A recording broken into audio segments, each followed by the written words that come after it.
Hi friends, welcome to Raghavendra tech YouTube channel. ಇವತ್ತಿನ ವಿಡಿಯೋದಲ್ಲಿ ಗ್ರಾಮ ಲೆಕ್ಕಾಧಿಕಾರಿ, ಪಿ ಡಿ ಒ ಹಾಗೂ ಎಸ್ ಎಸ್ ಸಿ ಹುದ್ದೆಗಳಿಗಾಗಿ ಜನರಲ್ ಇಂಗ್ಲೀಷ್ ಕ್ಲಾಸ್ಗಳನ್ನು ಸ್ಟಾರ್ಟ್ ಮಾಡಿದ್ದೀನಿ. ಅದರಲ್ಲಿ ಇದು 3ನೇ ಕ್ಲಾಸು. ಈ ಕ್ಲಾಸ್ನಲ್ಲಿ ನಿಮಗೆ ಆ್ಯಂಟೋನಮ್ಸ್ ಮತ್ತು ಸಿನೋನಮ್ಸ್ಗಳ ಬಗ್ಗೆ ನಿಮಗೆ ಯಾವ ರೀತಿ ಕ್ವಶನ್ಸ್ಗಳನ್ನು ಕೇಳ್ತಾರೆ, ಯಾವ ರೀತಿ ಓದಬೇಕು, ಪ್ರತಿಯೊಂದು ಮಾಹಿತಿಯನ್ನು ಇವತ್ತಿನ ವಿಡಿಯೋದಲ್ಲಿ ತಿಳಿಸ್ಕೊಡ್ತಾ ಹೋಗ್ತೇನೆ.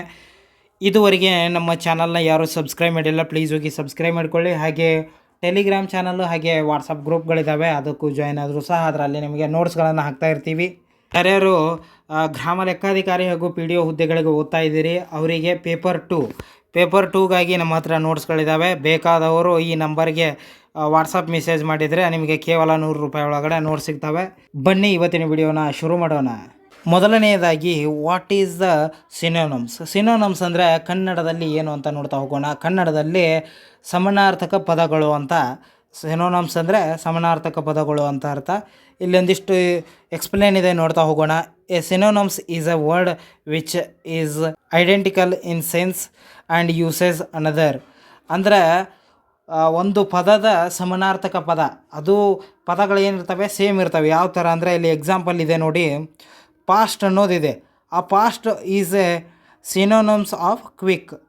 ಪಾಸ್ಟ್ ಅಂದ್ರೂ ವೇಗವಾಗಿ, ಕ್ವಿಕ್ ಅಂದ್ರೂ ವೇಗವಾಗಿ. ಸಿನೋನಮ್ಸ್ ಅಂದರೆ ಈ ಥರ, ಪಾಸ್ಟ್ ಅಂದರೂ ವೇಗವಾಗಿ, ಕ್ವಿಕ್ ಅಂದರೂ ವೇಗವಾಗಿ.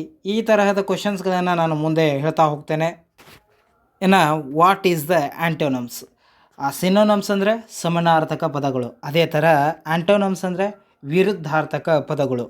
An antonyms is a word which is of contrary meaning to another. ಅಂದರೆ ಒಂದು ಪದದ ವಿರುದ್ಧ ಪದವನ್ನು ನಾವು ಆ್ಯಂಟೋನಮ್ಸ್ ಅಂತ ಕರಿತೀವಿ. ಯಾವ ಥರ ಅಂದರೆ ಇಲ್ಲಿ ಹಾಟ್ ಅನ್ನೋ ಪದ ಇದೆ. ಹಾಟ್ ಅಂದರೆ ಬಿಸಿ ಅಂತ ಅರ್ಥ ಕನ್ನಡದಲ್ಲಿ. ಹಾಗೆ ಕೋಲ್ಡ್ ಅಂದರೆ ತಂಪು ಅಂತ ಅರ್ಥ. ಹಾಟ್ನ ಅಂದರೆ ಈ ಬಿಸಿಯ ವಿರುದ್ಧಾರ್ಥಕ ಪದ ಏನು, ಕೋಲ್ಡ್ ಅಂತ ಅರ್ಥ. ಅಂದರೆ ಬಿಸಿಯ ವಿರುದ್ಧಾರ್ಥಕ ಪದ ತಂಪು ಅಂತ. ಈ ಥರ ಕ್ವಶನ್ಸ್ಗಳನ್ನು ಕೇಳ್ತಾರೆ. ಸಮಾನಾರ್ಥಕ ಪದನಾದರೂ ಕೇಳಬಹುದು, ಆ್ಯಂಟೋನಮ್ಸ್ ಅಂದರೆ ವಿರುದ್ಧಾರ್ಥಕ ಪದ ಆದರೂ ಕೇಳಬಹುದು ನಿಮಗೆ. ಈಗ ಒಂದಿಷ್ಟು ಕ್ವಶನ್ಸ್ಗಳನ್ನು ನೋಡ್ತಾ ಹೋಗೋಣ. Choose the word that is opposite meaning. ಇದರಲ್ಲಿ ಅಪೋಸಿಟ್ ಮೀನಿಂಗ್ ಯಾವುದಿದ್ದಾವೆ ಅಂತ ಹುಡ್ಕೋಬೇಕು. ಯಾವುದೇ ಒಂದು ಪದ ಇರಲಿ, ಆ ಪದಕ್ಕೆ ಆ್ಯಂಟೋನಮ್ಸು ಇರುತ್ತೆ, ಸಿನೋನಮ್ಸು ಇರುತ್ತೆ. ಅಂದರೆ ಒಂದು ಪದಕ್ಕೆ ಸಮಾನಾರ್ಥಕ ಪದನೂ ಇರ್ತವೆ, ಹಾಗೆ ವಿರುದ್ಧಾರ್ಥಕ ಪದನೂ ಇರ್ತವೆ. ಇಲ್ಲಿ ನಾನೇನು ಬರೆದಿದ್ದೀನಿ ನೋಡಿ, ಇದರಲ್ಲಿ ಒಂದು ಪದಕ್ಕೆ ಸಂಬಂಧಿಸಿದ ಸಮಾನಾರ್ಥಕ ಪದಗಳು ಇದ್ದಾವೆ, ವಿರುದ್ಧಾರ್ಥಕ ಪದಗಳು ಸಹ ಇದ್ದಾವೆ. ಅವುಗಳು ಯಾವ್ಯಾವು ಅಂತ ನೋಡ್ತಾ ಹೋಗೋಣ. ಮೊದಲನೆಯದಾಗಿ ಅಪ್ ಅನ್ನೋದಿದೆ. ಅಪ್ ಅಂದರೆ ಏನು? ಅಪ್ ಅಂದರೆ ಮೇಲೆ ಅಂತ ಅರ್ಥ ಕನ್ನಡದಲ್ಲಿ. ಆ ಅಪ್ ಅನ್ನೋದಕ್ಕೆ ನಾವು ಅಪೋಸಿಟ್ ವರ್ಡ್ನ ಹುಡುಕಬೇಕು. ಅಪೋಸಿಟ್ ವರ್ಡ್ ಅಂದರೆ ಏನು? ವಿರುದ್ಧಾರ್ಥಕ ಪದವನ್ನು ಹುಡುಕಬೇಕು. ಇದರಲ್ಲಿ 3 ಆಪ್ಷನ್ಗಳಿದ್ದಾವೆ. ಆ 3 ಆಪ್ಷನ್ಗಳಲ್ಲಿ ಇದಕ್ಕೆ ಸಂಬಂಧಿಸಿದ್ದು ಏನೇನಂತ ಒಂದೊಂದಾಗೆ ನೋಡ್ತಾ ಹೋಗೋಣ. ಅಪ್ ಅಂದರೆ ಮೇಲೆ ಅಂತ ಅರ್ಥ. ಡೌನ್ ಅಂದರೆ ಕನ್ನಡದಲ್ಲಿ ಕೆಳಗೆ ಅಂತ ಅರ್ಥ. ಇನ್ನು ಅಬೋವ್ ಅಂತ ಇದೆ. ಅಬೋವ್ ಅಂದರೆ ಅದು ಮೇಲೆ ಬರುತ್ತೆ. ಇನ್ನು ಇನ್ಸೈಡ್ ಅಂದರೆ ಏನಾಗುತ್ತೆ? ಒಳಗೆ ಅಂತ ಬರುತ್ತೆ. ಈಗ ಅಪ್ ಅನ್ನೋ ಪದಕ್ಕೆ ವಿರುದ್ಧಾರ್ಥಕ ಪದ ಯಾವುದು? ಡೌನ್. ಅಪ್ ಡೌನ್ ಇದು 2 ವಿರುದ್ಧಾರ್ಥಕ ಪದಗಳು. ಈಗ ಅಪ್ ಅನ್ನೋ ಪದದ ಸಮಾನಾರ್ಥಕ ಪದ ತೆಗೀರಿ ಅಂದರೆ ಅದರ ಸಮಾನಾರ್ಥಕ ಪದ ಯಾವುದು ಅಂದರೆ ಅದು ಅಬೌವ್. ಅಪ್ ಅಂದರೂ ಮೇಲ್ಗಡೆ, ಅಬೌವ್ ಅಂದರೂ ಮೇಲೆ. ಈ ಥರ ಇರುತ್ತೆ. ಈ ಥರ ನೀವು ಡೈಲಿ ಒಂದು 20 ರಿಂದ 30 ಕ್ವಶನ್ಸ್ಗಳನ್ನು ಪ್ರಾಕ್ಟೀಸ್ ಮಾಡಿದರೆ ಸಾಕು, ನಿಮ್ಮ ಎಕ್ಸಾಮ್ ಟೈಮ್ಗೆ ಪರ್ಫೆಕ್ಟ್ ಆಗಿರ್ತೀರ. ಬೇಕಾದರೆ ಈ ಥರ ನಿಮಗೆ ಕ್ವಶನ್ಸ್ಗಳನ್ನು ಡೈಲಿ 10 ಆಗಲಿ ಅಥವಾ 20 ಆಗಲಿ ಕ್ವಶನ್ ಹಾಕಬೇಕು ಅಂದರೆ ನನಗೆ ಕಮೆಂಟ್ ಮಾಡಿ, ನಾನು ಡೈಲಿ ನಿಮಗೆ ವಿಡಿಯೋ ಮಾಡಿ ಹಾಕ್ತಾ ಹೋಗ್ತೇನೆ. ಅದೇ ಥರ ನಿಮಗೆ ನನ್ನ ಹತ್ರ ನೋಟ್ಸ್ಗಳಿದ್ದಾವೆ. ಆ ನೋಟ್ಸ್ಗಳನ್ನು ತೆಗೆದುಕೊಂಡ್ರೆ ಅದರಲ್ಲಿ 3000 ಆ್ಯಂಟೋನಮ್ಸ್, 3000 ಸಿನೋನಮ್ಸ್ಗಳಿದ್ದಾವೆ. ಅವುಗಳನ್ನು ಓದ್ಕೋಬಹುದು. ನಂತರ 2ನೇ ಪದ ಯಾವುದು ಅಂದರೆ ಗಿವ್ ಅನ್ನೋ ಪದ ಇದೆ. ಗಿವ್ ಅಂದರೆ ಏನು? ಕನ್ನಡದಲ್ಲಿ ಕೊಡು ಅಂತ ಅರ್ಥ. ಹಾಗೆ ಅದರ ಅಪೋಸಿಟ್ ವರ್ಡ್ ಇದರಲ್ಲಿ ಹುಡುಕಾಡೋಣ. ಏನು? ಗಿವ್ ಅಂದರೆ ಕೊಡು ಅಂತ ಅರ್ಥ. ಇನ್ನು ಶೇರ್ ಅಂತ ಇದೆಯಲ್ಲ, ಶೇರ್ ಅಂದರೆ ಏನು? ಹಂಚಿಕೊಳ್ಳು ಅಂತ ಅರ್ಥ ಕನ್ನಡದಲ್ಲಿ. ಹಾಗೆ ಟೇಕ್ ಅಂತ ಇದೆ. ಟೇಕ್ ಅಂದರೆ ಅದು ತೆಗೆದುಕೋ ಅಂತ ಅಥವಾ ತೆಗೆದುಕೊಳ್ಳು ಅಂತ ಅರ್ಥ. ಹಾಗೆ ರಿಲೀಸ್ ಅಂತ ಇದೆ. ರಿಲೀಸ್ ಅಂದರೆ ಬಿಡುವುದು, ಕನ್ನಡದಲ್ಲಿ ಬಿಡುವುದು ಅಂತ ಅರ್ಥ. ಈಗ ನಮಗೇನು ಬೇಕು? ಯಾವುದು? ಗಿವ್ ಅನ್ನೋ ಪದದ ಅಪೋಸಿಟ್ ವರ್ಡ್ ಬೇಕು. ಅಪೋಸಿಟ್ ವರ್ಡ್ ಅಂದರೆ ಆ್ಯಂಟೋನಮ್ಸ್ ಬೇಕು. ಯಾವುದು? ಈಗ ಶೇರ್ ಅಂದರೆ ಏನು ಮಾಡೋದು? ಹಂಚಿಕೊಳ್ಳೋದು, ಅದು ಸಹ ಬರಲ್ಲ. ನಂತರ ಟೇಕ್ ಅಂದರೆ ತೆಗೆದುಕೋ. ಗಿವ್ ಅಂದರೆ ಕೊಡು, ಟೇಕ್ ಅಂದರೆ ತೆಗೆದುಕೋ. ಹೀಗಾಗಿ ಇದರ ಅಪೋಸಿಟ್ ವರ್ಡ್ ಏನಾಗುತ್ತೆ? ಟೇಕ್ ಆಗುತ್ತೆ. ಈ ಥರ. ಅದೇ ಥರ ಇನ್ನೊಂದು ಕ್ವಶನ್ನು, ಹ್ಯಾಪಿ ಅನ್ನೋ ಪದದ ವಿರುದ್ಧಾರ್ಥಕ ಪದ ಯಾವುದು ಅಂತ. ಆಪ್ಷನ್ಗಳು ಏನು? ಗ್ಲಾಡ್ ಅಂತ ಇದೆ, ಸ್ಯಾಡ್ ಅಂತ ಇದೆ, ಕಾಮ್ ಅಂತ, ಈ ಥರ 3 ಆಪ್ಷನ್ಗಳಿದ್ದಾವೆ. ಅದರಲ್ಲಿ ವಿರುದ್ಧಾರ್ಥಕ ಪದವನ್ನು ನೋಡ್ತಾ ಹೋಗೋಣ.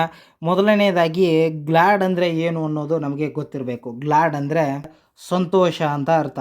ಗ್ಲಾಡ್ ಅಂದರೆ ಸಂತೋಷ. ಹ್ಯಾಪಿ ಅಂದರೂ ಏನಿರುತ್ತೆ? ಸಂತೋಷ ಇರುತ್ತೆ. ಆದರೆ ನಮಗೆ ಯಾವುದು ಬೇಕು? ಅಪೋಸಿಟ್ ವರ್ಡ್ ಬೇಕು. ಸಿನೋನಮ್ಸ್ ಅಲ್ಲವಲ್ಲ, ಆ್ಯಂಟೋನಮ್ಸ್ ಬೇಕು. ಹಾಗೆ ಸ್ಯಾಡ್ ಅಂದರೆ ಏನು? ದುಃಖ ಅಂತ ಅರ್ಥ. ಇನ್ನು ಕಾಮ್ ಅಂದರೆ ಶಾಂತಿ. ಈಗ ಇದರ ಸಮಾನಾರ್ಥಕ ಪದ ಯಾವುದು? ಹ್ಯಾಪಿ ಅನ್ನೋ ಪದದ ಸಮಾನಾರ್ಥಕ ಪದ ಗ್ಲ್ಯಾಡ್ ಬರುತ್ತೆ. ಯಾವ ಥರ ಅಂದರೆ ಹ್ಯಾಪಿ ಅಂದ್ರೂ ಏನು? ಸಂತೋಷ. ಗ್ಲ್ಯಾಡ್ ಅಂದ್ರೂ ಸಂತೋಷ. ಇದು ಯಾವುದು? ಸಿನೋನಮ್ಸ್ ಆಗುತ್ತೆ. ಇದರೆಲ್ಲ ಆ್ಯಂಟೋನಮ್ಸ್ ಯಾವುದು ಅಂದರೆ ಅದು ಸ್ಯಾಡ್. ಹ್ಯಾಪಿ ಅಂದರೆ ಸಂತೋಷ, ಸ್ಯಾಡ್ ಅಂದರೆ ದುಃಖ. ಇದು ವಿರುದ್ಧಾರ್ಥಕ ಪದ ಆಗುತ್ತೆ. ಈ ಥರ ನೀವು ಒಂದೊಂದೇ ವರ್ಡ್ದ ಏನು ವಿವರಣೆ ಅಥವಾ ಅದರ ಅರ್ಥ ತಿಳ್ಕೋಬೇಕು ನೀವು ಕನ್ನಡದಲ್ಲಿ. ನಂತರ ಲಾರ್ಜ್ ಅಂತ ಇದೆ. ಲಾರ್ಜ್ ಅಂದರೆ ಏನು? ಕನ್ನಡದಲ್ಲೇ ದೊಡ್ಡದು ಅಂತ ಅರ್ಥ. ಹೌದಾ? ನಂತರ ಇದು ಏನಿದೆ ಆಪ್ಷನ್ಗಳು? ಹ್ಯೂಜ್ ಅಂತ ಇದೆ, ಹಾಗೆ ಬಿಗ್ ಅಂತ ಇದೆ, ಸ್ಮಾಲ್ ಅಂತ ಇದೆ. ಈಗ ಲಾರ್ಜ್ ಅನ್ನೋ ಪದದ ವಿರುದ್ಧಾರ್ಥಕ ಪದವನ್ನು ನೋಡ್ಕೋಬೇಕು. ಫಸ್ಟು ಲಾರ್ಜ್ ಅಂದರೆ ದೊಡ್ಡದು ಅಂತ ಅರ್ಥ. ಈಗ ಇದರ ವಿರುದ್ಧಾರ್ಥಕ ಪದ ಯಾವುದು? ಸ್ಮಾಲ್ ಅಂದರೆ ವಿರುದ್ಧಾರ್ಥಕ ಪದ. ಲಾರ್ಜ್ ಅಂದರೆ ದೊಡ್ಡದು, ಸ್ಮಾಲ್ ಅಂದರೆ ಚಿಕ್ಕದು. ಈ ಥರ ಆಗುತ್ತೆ. ನಂತರ ಇದರ ಸಿನೋನಮ್ಸ್ ಅಂದರೆ ಸಮಾನಾರ್ಥಕ ಪದ ಬರೀರಿ ಅಂದರೆ ಅದು ಬಿಗ್. ಲಾರ್ಜ್ ಅಂದರೂ ದೊಡ್ಡದು, ಬಿಗ್ ಅಂದರೂ ದೊಡ್ಡದು. ಈ ಥರ ನೀವು ಡೈಲಿ ಪ್ರಾಕ್ಟೀಸ್ ಮಾಡಬೇಕು. ನಂತರ ಇನ್ನೊಂದು ಕ್ವಶನ್ ಏನು? ತಿನ್ ಅಂತ ಇದೆ. ತಿನ್ ಅಂದರೆ ಅದರ ಅಪೋಸಿಟ್ ವರ್ಡನ್ನು ನಾವು ನೋಡ್ಕೋಬೇಕು. ತಿನ್ ಅಂದರೆ ತೆಳ್ಳನೆಗೆ ಅಂತ ಅರ್ಥ ಕನ್ನಡದಲ್ಲಿ. ಹಾಗೆ ಆಪ್ಷನ್ಗಳು ಶಾರ್ಟ್, ಥಿಕ್, ಸ್ಕಿನ್ನಿ, ಈ ಥರ ಇದೆ. ಇದರ ವಿರುದ್ಧಾರ್ಥಕ ಪದ ಯಾವುದು ಅಂದರೆ ಇಲ್ಲಿದೆ ನೋಡಿ, ಥಿಕ್. ಇದು ಸರಿಯಾದ ಉತ್ತರ. ಯಾವ ಥರ ಅಂದರೆ ಥಿಕ್ ಆ್ಯಂಡ್ ತಿನ್ ಅಂತ ಇರುತ್ತೆ ನೋಡಿ ಪದ. ವಿರುದ್ಧಾರ್ಥಕ ಪದಗಳಿವು. ಈಗ ಸಮಾನಾರ್ಥಕ ಪದ ಯಾವುದು ಅಂದರೆ ಅದು ಇಲ್ಲಿದೆ ನೋಡಿ, ಶಾರ್ಟ್. ತಿನ್ ಅಂದರೂ ಒಂದೇ, ಶಾರ್ಟ್ ಅಂದರೂ ಒಂದೇ. ಈ ಥರ. ನಂತರ ಬೈ ಅನ್ನೋ ಒಂದು ಪದ ಇದೆ. ಹೌದಾ? ಬೈ ಅಂದರೆ ಏನು? ಕೊಳ್ಳು ಅಂತ ಅರ್ಥ. ಹೌದಾ? ಏನಾದರೂ ಒಂದು ತೆಗೆದುಕೊಳ್ಳೋಕೆ ಹೋಗಿರ್ತೀವಿ ನೋಡಿ, ಬೈ ಅಂದರೆ ಕೊಳ್ಳು ಅಂತ ಅರ್ಥ. ಇದರ ವಿರುದ್ಧಾರ್ಥಕ ಪದವನ್ನು ನಾವು ಈಗ ಹುಡುಕಬೇಕು. ಆಪ್ಷನ್ಗಳು ಏನೇನಿದ್ದಾವೆ? ಸೆಲ್ ಅಂತ ಇದೆ, ಹ್ಯಾವ್ ಅಂತ ಇದೆ, ಹೋಲ್ಡ್ ಅಂತ ಇದೆ. ಈಗ ಸೆಲ್ ಅಂದರೆ ಏನು? ಮಾರು ಅಂತ ಅರ್ಥ. ಇದು ಕೊಳ್ಳು, ಇದು ಮಾರು. ಈ ಥರ ನಾವೇನು ಮಾಡ್ತೀವಿ? ವಿರುದ್ಧಾರ್ಥಕ ಪದಗಳನ್ನು ನೋಡ್ತೀವಿ. ಆ್ಯಂಟೋನಮ್ಸು ಮತ್ತು ಸಿನೋನಮ್ಸ್ಗಳನ್ನು ಈ ಥರ ನಾವು ಪ್ರಾಕ್ಟೀಸ್ ಮಾಡಬೇಕು. ಇನ್ನು ಕೊನೆಯದಾಗಿ ಟೈಟ್ ಅಂತ ಒಂದು ಪದ ಇದೆ. ಆ ಟೈಟ್ದ ವಿರುದ್ಧಾರ್ಥಕ ಪದ ಯಾವುದು ಅಂತ ನೋಡ್ತಾ ಹೋಗೋಣ. ಟೈಟ್ದ ವಿರುದ್ಧಾರ್ಥಕ ಪದ ಯಾವುದು? ಲೂಸ್ ಅನ್ನೋ ಪದ ಟೈಟ್ ವಿರುದ್ಧಾರ್ಥಕ ಪದ ಆಗಿರುತ್ತೆ. ಈ ಥರ ನೀವು ಆ್ಯಂಟೋನಮ್ಸ್ ಮತ್ತು ಸಿನೋನಮ್ಸ್ಗಳನ್ನು ಪ್ರಾಕ್ಟೀಸ್ ಮಾಡಬೇಕು ಅಂದರೆ ಡೈಲಿ 10 ಪದಗಳನ್ನು ಬರ್ಕೋಬೇಕು. 10 ಪದದ ವಿರುದ್ಧಾರ್ಥಕ ಪದಗಳನ್ನು ಮತ್ತು ಸಮಾನಾರ್ಥಕ ಪದಗಳನ್ನು, ಅದರ ಕನ್ನಡ ವರ್ಡ್ಗಳನ್ನು ಅಂದರೆ ಕನ್ನಡ ಅರ್ಥವನ್ನು ಬರೆದು ಪ್ರಾಕ್ಟೀಸ್ ಮಾಡಬೇಕು. ಮಾಡಿದರೆ ನಿಮಗೆ ಈಸಿ ಆಗ್ತಾ ಹೋಗುತ್ತೆ. ನಮ್ಮ ಹತ್ರ ಆ್ಯಂಟೋನಮ್ಸು ಮತ್ತು ಸಿನೋನಮ್ಸ್ಗೆ ನೋಟ್ಸ್ಗಳಿದ್ದಾವೆ. 3000ಕ್ಕಿಂತಲೂ ಹೆಚ್ಚು ಸಿನೋನಮ್ಸ್ ಆ್ಯಂಡ್ ಆ್ಯಂಟೋನಮ್ಸ್ ಅಂತ ನೋಟ್ಸ್ ಇದೆ. ಆ ನೋಟ್ಸ್ಗಳು ಯಾವ ಥರ ಇದ್ದಾವೆ ಅಂದರೆ ವರ್ಡ್ ಒಂದನೇದ್ದು ಈಗ ಸೀರಿಯಲ್ ನಂಬರ್ ಹಾಕಿ ವರ್ಡ್ ಕೊಟ್ಟಿದ್ದೀವಿ. ಆ ವರ್ಡ್ಗೆ 3 ಸಿನೋನಮ್ಸ್ ಅಂದರೆ ಸಮಾನಾರ್ಥಕ ಪದಗಳು. ಆ ಸಿನೋನಮ್ಸ್ದ ಏನು ಕನ್ನಡ ಮೀನಿಂಗ್ ಏನು, ಈ ರೀತಿ ಕನ್ನಡ ಮೀನಿಂಗ್ ಕೊಟ್ಟಿದ್ದೀವಿ. ನಂತರ ಆ್ಯಂಟೋನಮ್ಸ್ 3 ಆ್ಯಂಟೋನಮ್ಸ್ ಕೊಟ್ಟಿದ್ದೀವಿ, ಮತ್ತು ಅದರ ಕನ್ನಡ ಮೀನಿಂಗು.